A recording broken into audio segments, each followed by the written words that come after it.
This episode of Talk Your Book is proudly brought to you by Honan, providing a complete range of insurance, risk and financial solutions. Fundies called me up, told me to take a look, but stay stubborn as bulls and talk their own book. Get the money, get the money, get the money. Hi, I'm Chris Judd and you're watching Talk Your Book, and today we're joined by industry heavyweight and I think our most viewed historical guest, David Williams from TYB Williams. David, thanks very much for coming back on Talk Your Book. My pleasure. Historical guest, is that a reference to my age? No, we've been on a number of times before, and I think you've got our most views, so you're the current record holder. Great, brilliant. Now, before we get into your, maybe start by telling us about what stock you're going to speak about today. I'm going to talk about Rate My Agent, ASX RMY.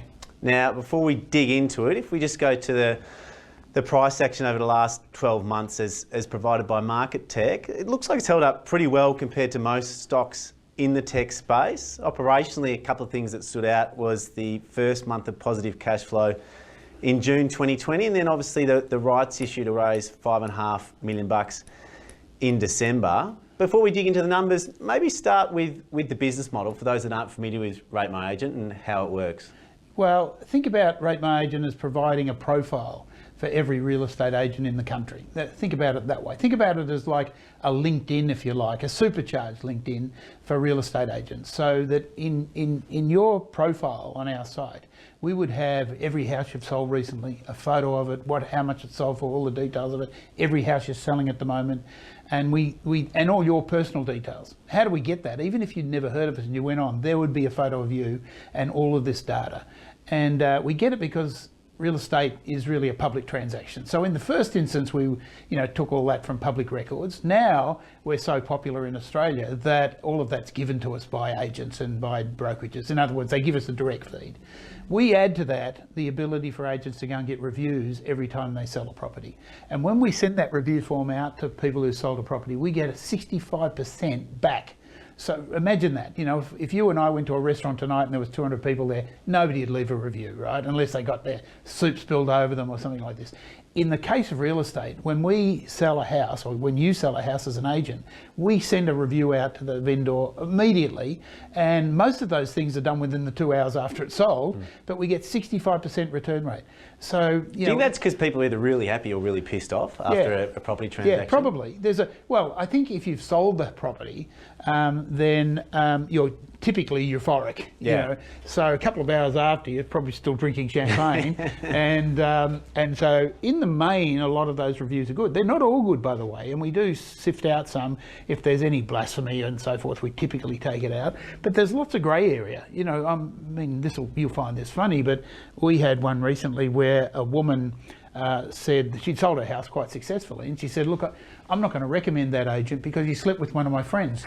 So now, in the office, I thought that should have gone in, but there are other people who took it out.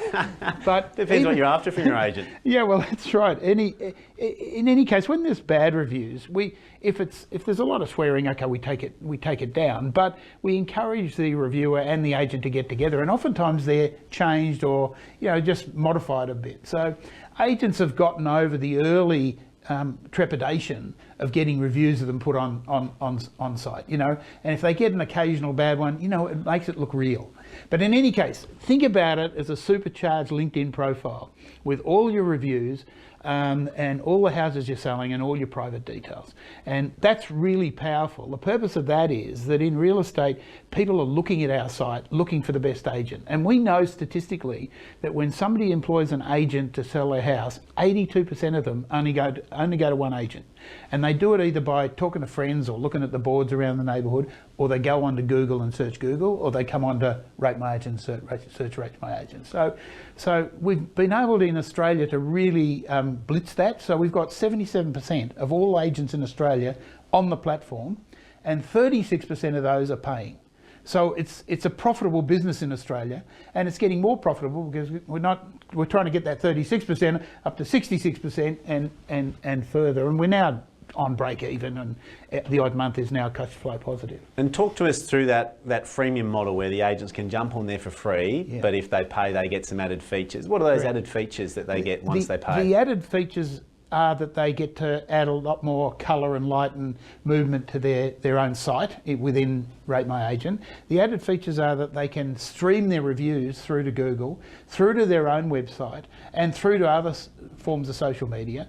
The added benefits are that they can, just get more into our marketing products. So it greatly improves their organic search on Google once they pay. Really increases their SEO. Yeah. So it's fantastic for agents. And one of the things we find in Australia, for example, is when you get to go to the older agencies, the guys who are older, say my age, they go, I don't need to be on this. Everybody knows me in the neighbourhood, etc., etc. But over time, a month later, you're sitting in the tea room, and some young buck in the office who's just got a job, and you say, well, how'd you get that job? I got it off Rate My Agent. Finally, the old guys are coming on as well, because they go, shit, maybe I should have got that job, Yeah. So it's really powerful. And if we wanted to do nothing internationally, it's really going very well, by the way, in New Zealand. But if we wanted to do anything internationally outside of that, we'd be quite profitable in Australia now, and increasing in profitability as we get more agents to pay. If anything, if I reflect on history, we probably gave too much away in the freemium model.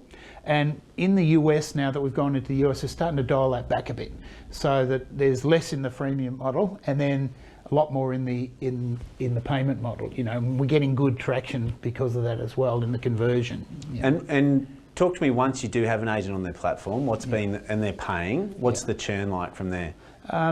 It's not very much. In Australia, don't quote me on this, but it's probably 2%. Yeah. But think about the real estate market in Australia as being, let's say, 55,000 real estate agents.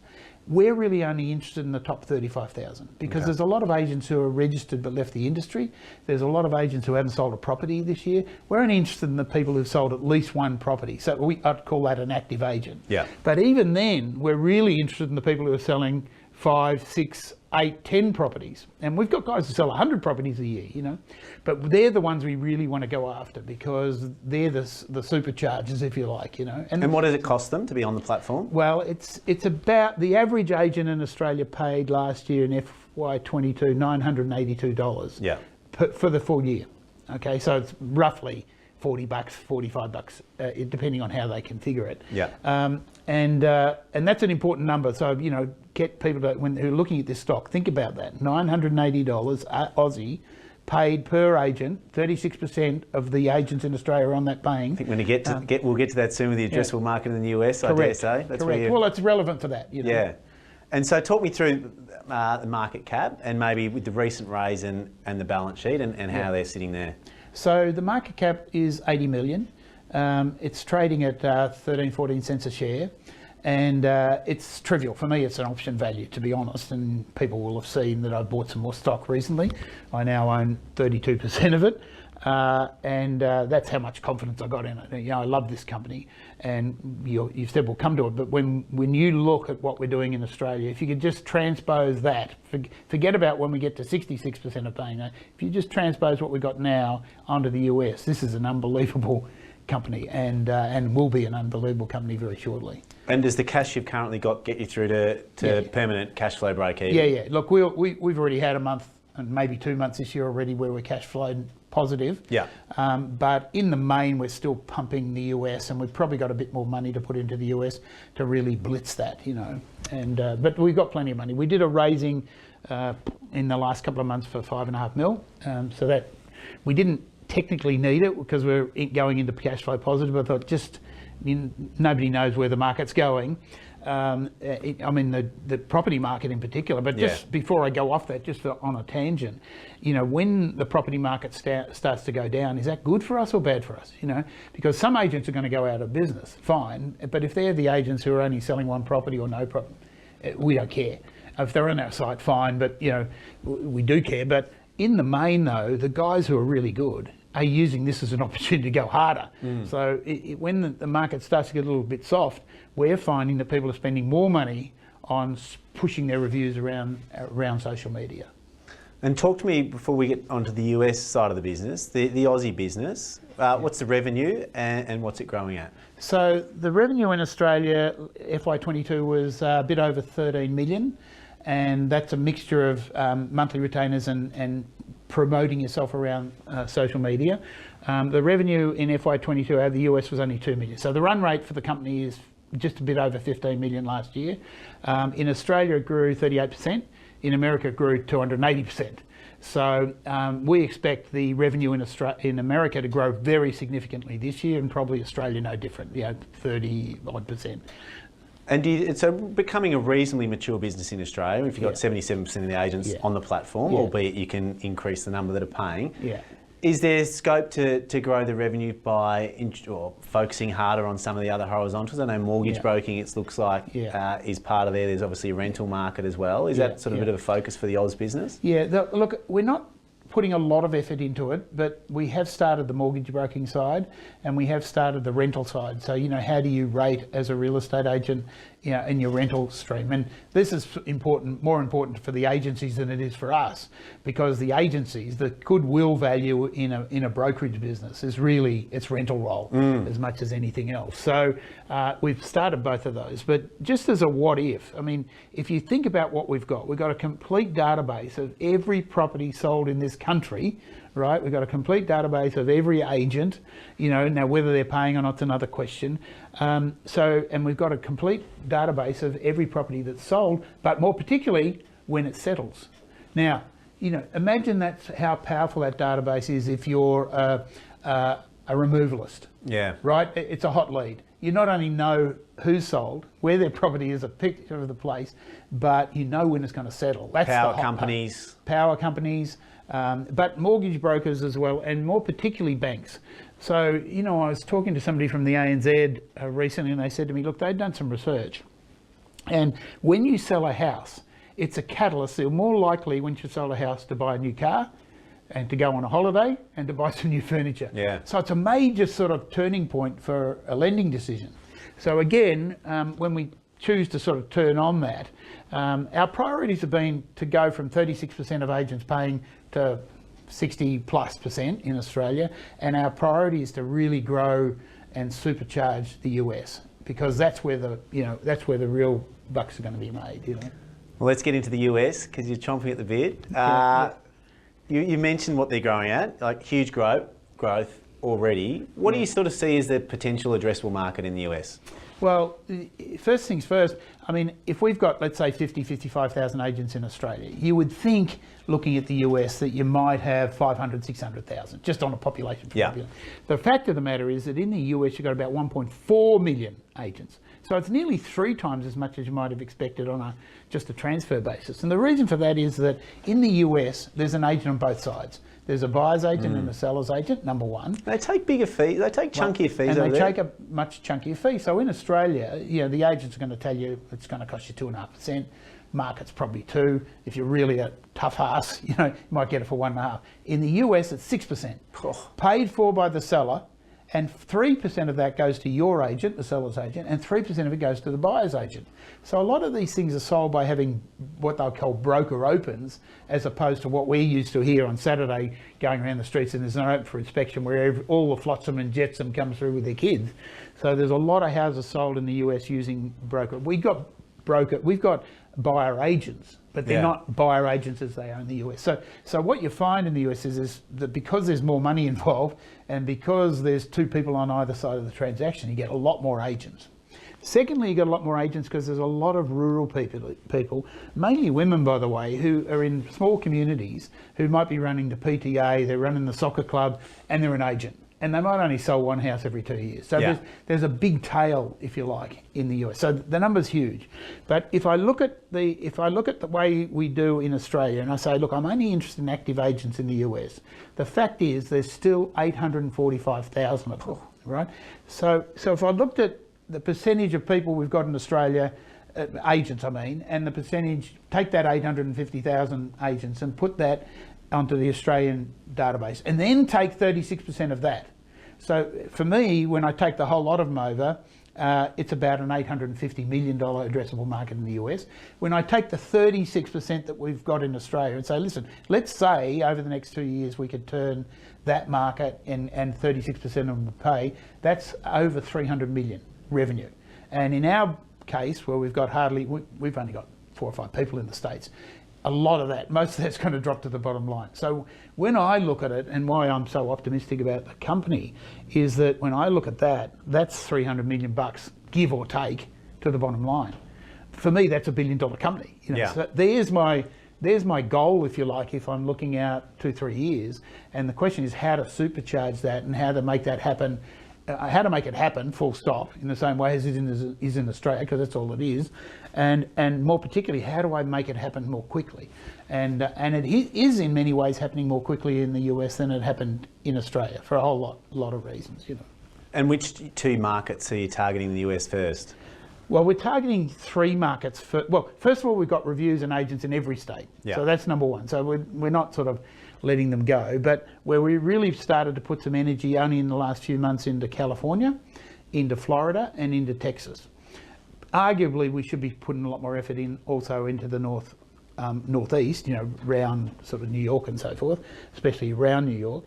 But you know, we're going hard in those states. So everybody in Florida would know about us. I mean, we're everywhere, and we've got huge membership in the States already. We have about 250,000 agents on our platform, and so when we get as that keeps going up, the reviews keep going up. But as that keeps going up, it feeds on itself, because you and I are in the same agency.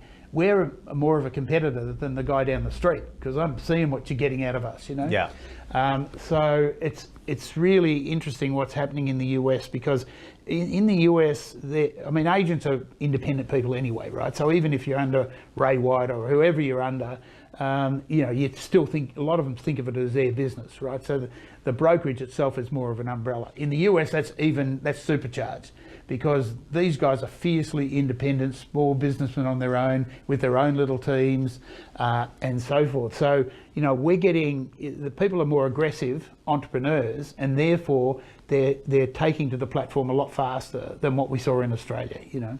And the second thing is we're seeing brokerages themselves now. So we've already agreed an agreement with Berkshire Hathaway, with Remax, and last week you'll see, if people look at the ASX relief, we've just written an agreement with Realtor.com. Now Realtor.com is owned by, well, not wholly, but by Murdoch, who owns REA here, or a big shareholder here as well.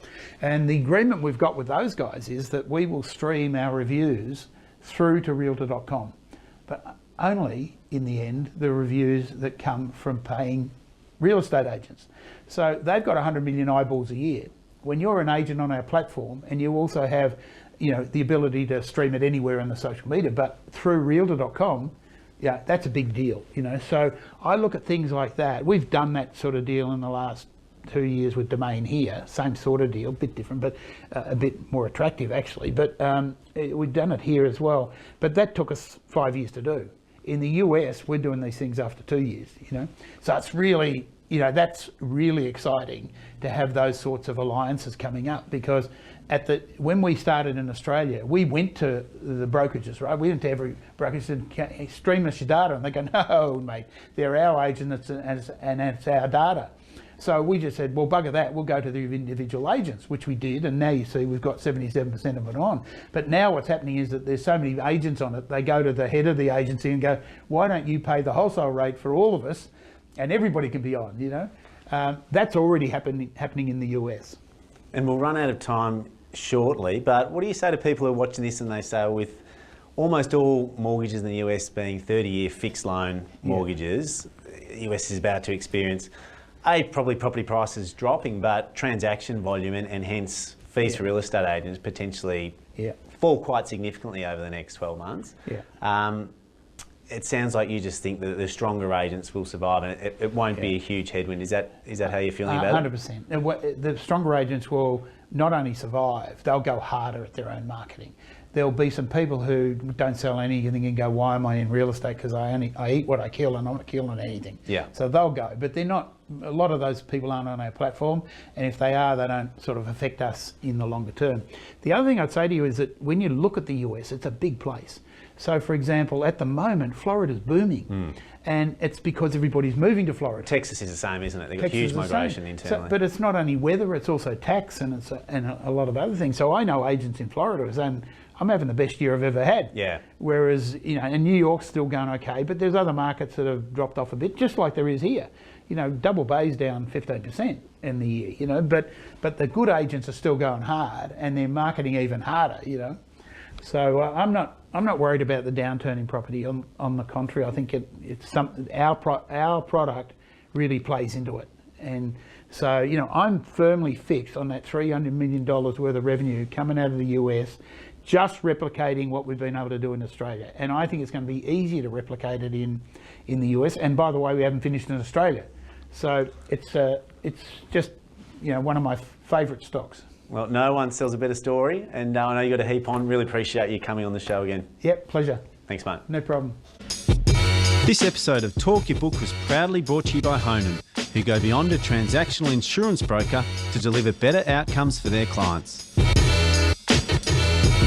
If you're enjoying Talk Your Book, make sure you subscribe to Chris Judd Invest.